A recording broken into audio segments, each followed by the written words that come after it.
Hey guys, it's Warren here again with Copeland Small Engine Repair.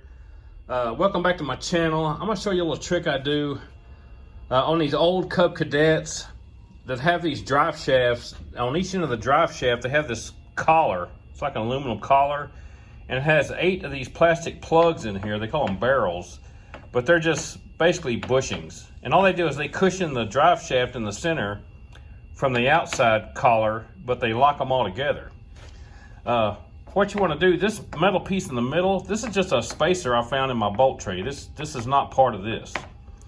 And what you want to do is find a metal spacer, a piece of pipe, a piece of PVC pipe, just anything that will fit in the middle of this thing and hold these barrels in place. And this thing it's a little over an inch diameter. Just look around and find you something that'll just barely fit in there. But you want it to be tight so everything doesn't fall out. Next thing you're gonna do is put a zip tie through 2 of these holes straight across from each other. And what you're gonna do, I also spray a little bit of lube on this centerpiece.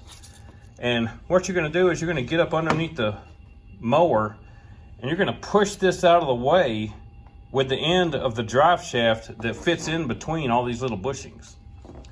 And you just stick it up against this and start pushing it back out of all these little bushings till it comes all the way out the back and your drive shaft is wedged in between all these little barrels.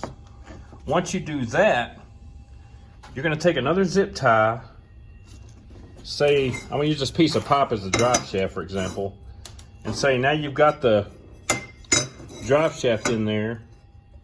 And what you're going to do is you're going to take another zip tie. You're going to put it through these 2 zip ties and around the drive shaft. And then you're going to tighten all the zip ties up. And what's that going to do? It's going to keep this collar held onto the drive shaft like that, so these little rubber barrels don't fall out the backside of this thing and drive you crazy. And once you get it up and you get your bolts started, just right when you get them started, cut all the zip ties loose and get them out of the way and bolt your drive shaft up. But just take your collar, get you a little piece of pipe or a spacer or something round that'll fit in the middle and hold your barrels in place. Put 2 zip ties through it like this. Then when you get up under there, push this out of the center with the drive shaft when you put the drive shaft in place. And then put this zip tie, put the 3rd zip tie through these 2 and around the center of the drive shaft and tighten them all up as tight as you can get them to hold this in place while you're putting the drive shaft back in. But right when you get the bolt started, just cut all the zip ties out of place. But anyway, that's how I do it. It saves you a lot of time and a lot of headache because these things will not stay in place. They're just drive you crazy. Anyway, I'm going to go put this one back together. Catch me later.